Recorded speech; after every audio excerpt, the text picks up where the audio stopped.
El Hadj Karim Ndiaye, je suis le président du mouvement Sama Gox Sama Yitte et exactement donc aussi je suis membre de l'APR de Saint-Louis et nous travaillons derrière le ministre maire Amadou Mansour Faye.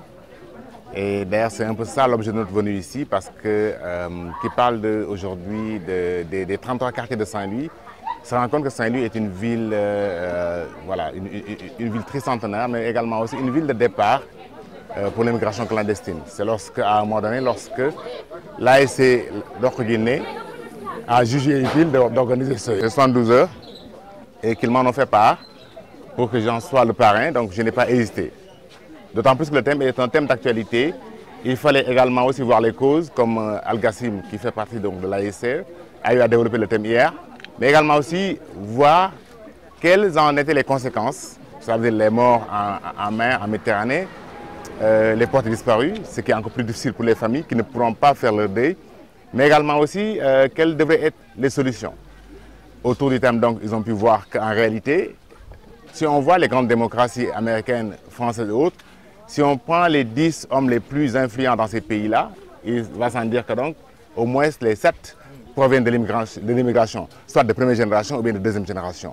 Pour preuve, les États-Unis même constituent le premier pays d'émigration, puisque en réalité, les États-Unis ont été bâtis par des immigrants venus d'Europe. Ils ont trouvé bien entendu des Amérindiens. Également aussi, si on doit promouvoir une immigration saine, cela veut dire faire en sorte que les gens qui ont un talent à vendre puissent aller dans les autres pays, acquérir de nouvelles connaissances, se faire de l'argent bien entendu, mais revenir également aussi au pays pour faire partager donc, ce qu'on appelle le back to community. Les activités aujourd'hui ont été clôturées par un set-setal.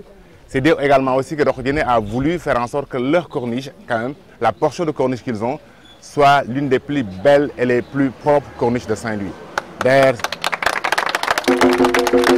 c'est l'un des slogans du ministre maire Amadou Mansour Faye qui disait chaque fois que de besoin, Saint-Louis, c'est wetch, l'air nagne. Donc en tout cas, vous l'avez vu, Roq Guinée est propre. Roq Guinée, il n'y a pas d'insalubrité ici. Et les gens également aussi vaquent à leur occupation. C'est aussi une population très dynamique sur le plan économique, sur le plan social, sur le plan culturel également aussi. Et ces 72 heures constituent un événement, une occasion quand même pour montrer tout ça. Voilà. Donc nous avons vu récemment que le président de la République a choisi Amadou Ba comme son dauphin, le candidat donc, de la coalition Benno Bokk Yakaar. Donc quelle est la position du mouvement Sama Gox Sama Yitte?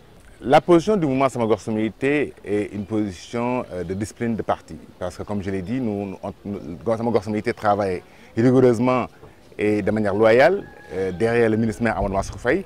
Et dès le lendemain donc, du choix porté sur le Premier ministre Amadou Ba comme candidat de la coalition Benno Bokk Yakaar, le ministre maire Amadou Mansour Faye a organisé un point de presse ici même à Saint-Louis, au niveau du siège, en Ndiolofène.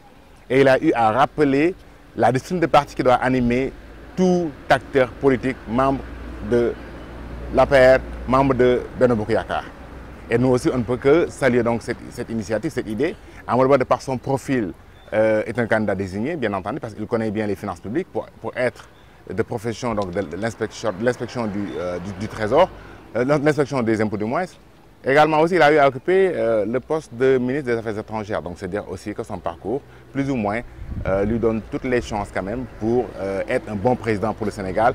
D'autant plus que déjà en 2014, lorsqu'il s'est agi de faire le groupe consultatif de Paris au mois de février 2014, Amadou Ba aussi, en tant que ministre des Finances, a eu à piloter avec la DGPPE, a eu à piloter donc tout ce qui est document de planification à travers le plan Sénégal émergent et le PAP, le plan d'action prioritaire 1.